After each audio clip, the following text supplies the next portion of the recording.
yeah, we need to talk about this rule set. We need to talk about it because I've seen a lot of negativity. I've seen a lot of people getting annoyed. I've seen a few people just sort of saying, "Yeah, well, it's what we expected," and that's sort of where I'm at on this one. This is what I sort of expected. I don't think it's perfect. I don't think it ever was going to be. It's rule set 1. That's the thing. There's so much to discuss though. Let's jump into it. Today we're going to be talking specialist equipment and Scorestreak. I've got it all on my phone, right? Because what I was actually doing, I was having a document up next to me and I was just reading off that. But it's just like, because I'm a specky 4-eyed guy, it just glared onto my glasses and you couldn't see my beautiful sty on my eye. So what we've done is we'll put it on the phone so I can have a look from there. Hopefully my phone just doesn't switch off because that would be typical. Anyway, specialist equipment and Scorestreak is what we're going to be talking about today. First and foremost, I'm going to go through some of the things that have been banned that I'm happy about. So we've seen sensor dart is gone.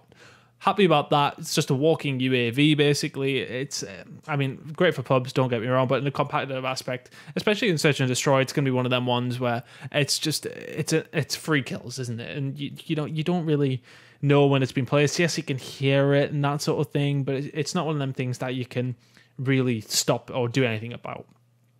Tac deploy is gone. They did mention that they would potentially want to try and bring that back in at some point. I hope they don't. I'm quite happy to see that gone. I don't think it really belongs in a competitive rule set. I think that you put that in, it starts messing with spawns a little bit too much. And no, I don't want to know about it. One of the big ones gone that I didn't actually expect to go was Nomad. So that means his mesh mines are gone and the dog / rabid bear that he did have as a specialist is gone. That makes perfect sense to me. I think it's one of the things where, you didn't have to control that. So basically it's something that you don't have to control. The dog goes out and does all the work for you. And I think that's why it's been removed. I think that's absolutely fair enough that is gone. Right. Let's go into specialists and let's address the elephant with the shield that shoots out of it in the room. Let's talk about Ajax. I didn't expect it to go out. I am a little bit disappointed it didn't. However, I feel like I'm not as annoyed as a lot of people are because to me, I use it in Publix because of how overpowered it is. And because if people are using it in Publix because of how overpowered it is, I would be absolutely astounded if it doesn't get nerfed. If that doesn't get nerfed, I would be very, very surprised. Some of the nerfs are potentially, like you say, make the shield breakable. Make it take a couple of clips, maybe even 3, and then it breaks. So at least it's got some sort of use. You can at least go in, break the hill with it, but then it goes down pretty sharpish. But at this moment in time, it's indestructible. That's too much. Maybe make it so when he shoots, he is invulnerable. You can like shoot him through something. Like he has to be able to see. Maybe make the glass where you can see through. Maybe make that so they can't see through or something like that. Or that he has to drop it down to fire his gun over the top. Something along those lines. Just it needs a nerf. I don't mind having it in there as long as there is going to be some changes to it. The 9 bang, right? Okay, the 9 bang won't be as bad if attack mask buff comes in. However, until it does, it's pretty powerful. Even with using attack mask on, it's pretty significant. It does still disable you for a decent amount of time. Until then, it's really powerful. And realistically, yes, in an ideal world, it would not be in. However, I think if we see some changes to attack mask, if we see some changes to his specialist ability, I'm okay with having Ajax in. Anything else to talk about on Ajax? No, I think we're good to go on to the actual biggest issue here for me, talk. We've all seen the clips on Twitter, haven't we? We've all seen guys getting a 5-5 in S&D or whatever round we're in, planting the bomb, whacking your barrier down, sticking your barbed wire on the bomb, GG. Nothing you can do about it. Yes, okay, if you had a grenade spare at that time in the round, it might help you out. If you had a rocket spare, which we'll talk about soon, you can maybe do something about it. But for the most part, it's something that you aren't doing anything special to use it. The thing is just with specialists, maybe, well, not going on a tangent, actually completely on topic. Specialists for me, if it takes some sort of skill to use it where you actually have to aim something, like, so for instance, we've got Prophet using his weapon. Why is it just completely escaped my head what it's called? Using the Annihilator, that sort of thing where you got the Tempest. Using the Tempest or the Annihilator, you actually still have to line up shots and hit these shots and do something. Whereas with Talk, you're putting barrier down at a place and it's just protecting it. for me, I just don't think that is in any shape or form competitive for me. So for me, I want to see Toke just completely gone. I want him in the direction of Nomad. I mean, maybe if you think him gone is a step too far, make barbed wire significantly weaker, make the Guardian, maybe the Guardian the barrier, not a Guardian, make it just a barrier that, I don't know, maybe you get more points for shooting people from behind it, or something like that. It's another, it's like assault pack. Either way, I just don't think Toke belongs in his current state inside of competitive. Let's move on to streaks. Now, I've seen a couple of people were complaining about the attack chopper, sniper's nest, that sort of thing being in there, and these things would take quite a while to get. However, I understand the concerns, but let's talk about the rocket launcher. Now, they have said that they want to allow the rocket launcher, the Helion Savo or whatever it's called, they want to allow it in COD competitive for one of the first times ever. Rocket launchers have usually been banned completely. However, they want to change it first so that it doesn't do as much damage to people, so people can't abuse it in that respect. And I get that because I hit some. I mean, to be honest with you, I find it hilarious when I'm running around it because I'm trying to currently get the challenges to take things down with the rocket launcher, that sort of thing. And I'm not finding it too difficult, which is one of the reasons I don't think it's too bad that we've got attack chopper and sniper's nest and that sort of thing in here.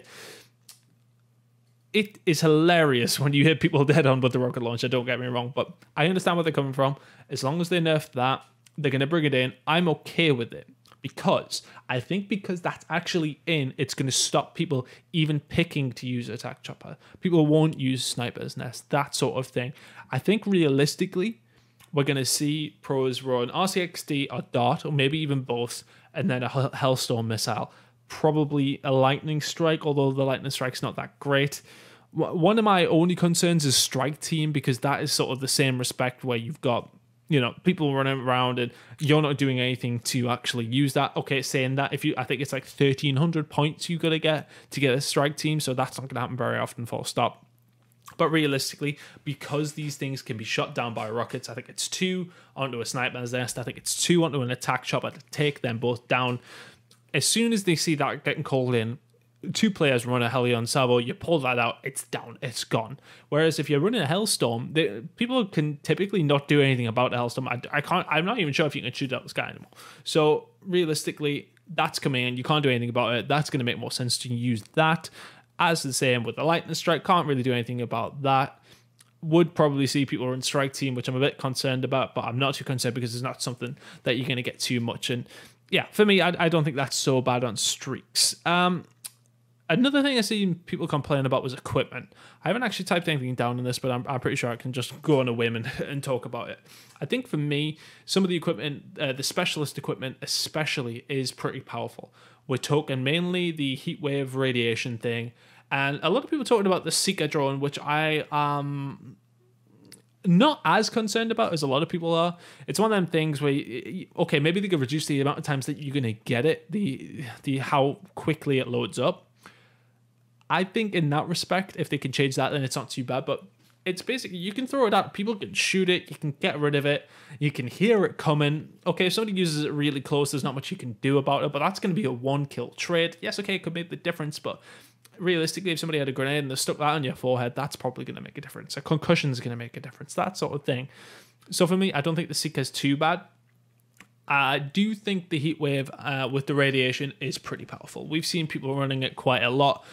It's just the fact you can't do anything. Somebody could be sitting on the other side of a wall that you don't know they're there, and they burn you down. And yes, okay, you can get out of the way of it pretty quick, but you can get blasted down to 50, 60 health fairly quickly. So once you're down into this health, the fact is you can't heal back up because you're burnt, which makes sense, but it just makes it super powerful because you can literally wait for it to come up, stick on a wall where you know there's going to be a lot of people on the other side, even just injure some people for a few ticks. Drop them down to 110, 120 health. It makes such a big difference. They can't heal up. Your team can then go and clean up pretty quickly because they've already got a health advantage. I just think it's too strong as an equipment. If they are going to keep it in, I think it needs to be not available as much, to the point of where I think it should be just available as much as the full specialist weapon it becomes available, because it's that powerful at this moment in time. Trying to think if there's anything else in terms of equipment.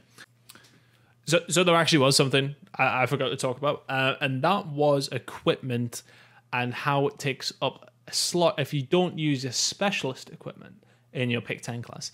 I think it should be an option, not necessarily in your pick 10. So if you want to replace your specialist equipment, you shouldn't have to use a slot, because right now your specialist equipment does not take up a slot in your pick 10. But if you want to change it to something like a concussion or a grenade, it does take up a slot. That needs to change. For me, I think we need to remove that so that it doesn't take a pick 10 slot, because then it's fair, because then you're removing your specialist equipment and you can run a stun if you don't want to run a seeker, if you don't want to run whatever else. I don't think you should be punished for using something that's not as powerful. And it's going to stop tacticals being used as much. So that falls into the specialist category. That's what I forgot to talk about. Back to the video. I think we talk about things not being available every round of S&D, but I think I'm going to discuss that when I talk about game modes.